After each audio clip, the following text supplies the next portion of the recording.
நம்ம ஃபேவரட் கார்த்திகை தீபம் சீரியலுடைய இன்னைக்கான ஒரு குட்டி ஸ்டோரி பார்க்கலாங்க. நம்ம சேனலை மறக்காமல் சப்ஸ்கிரைப் பண்ணிங்க. வாங்க வீடியோக்குள்ளே போகலாம்.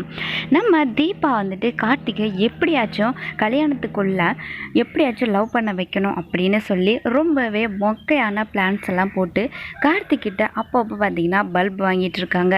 அந்த மாதிரி தான் இப்போவும் ஒரு பிளானை போட்டு கார்த்திகிட்ட பல்ப் வாங்குறாங்க. அப்படி என்ன நடந்துச்சு அப்படின்னு பார்த்திங்கன்னா, இந்த நம்ம மீனாட்சியும் அதுக்கப்புறம் மைதிலி இவங்க 2 பேரும் கொடுத்த பிளானை வச்சு தீபா ஒரு பிளான் பண்ணுறாங்க. அயன் பாக்ஸில் அயன் பண்ண போகும்போது ஷாக் அடிக்கும், இந்த மாதிரியெல்லாம் நம்ம வந்து பார்த்துருக்கோம். ஸோ அந்த மாதிரி பார்த்திங்கன்னா அயன் பாக்ஸ் கிட்டே போயிட்டு அவங்க வந்து அயன் பண்ண போகும்போது ஷாக் அடிக்கிற மாதிரி வந்து தீபா வந்து ஷாக் அடித்த மாதிரி வந்து பண்ணுறாங்க.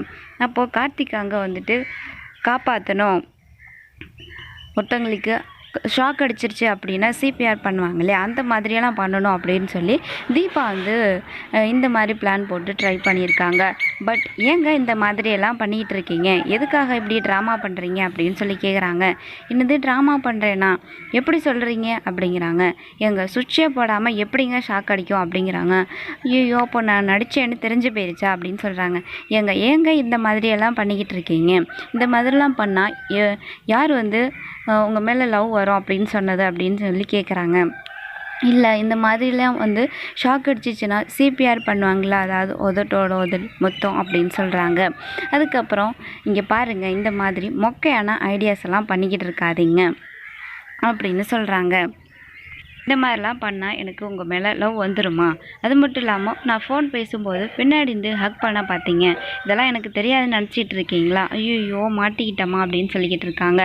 அதுக்கப்புறம் வந்து இந்த பாருங்கள், இந்த மாதிரி மொக்கையான ஐடியாஸ் எல்லாம் பண்ணாமல் இந்த மாதிரி இந்த காலத்துக்கு ஏற்ற மாதிரியான அப்டேட்டுக்கு கொஞ்சம் மாறுங்க, உங்ககிட்ட இன்னும் கொஞ்சம் நான் அதிகமாக எதிர்பார்க்குறேன் அப்படின்னு சொல்லிட்டு கார்த்திக் அந்த இடத்துலேருந்து போயிடுறாரு.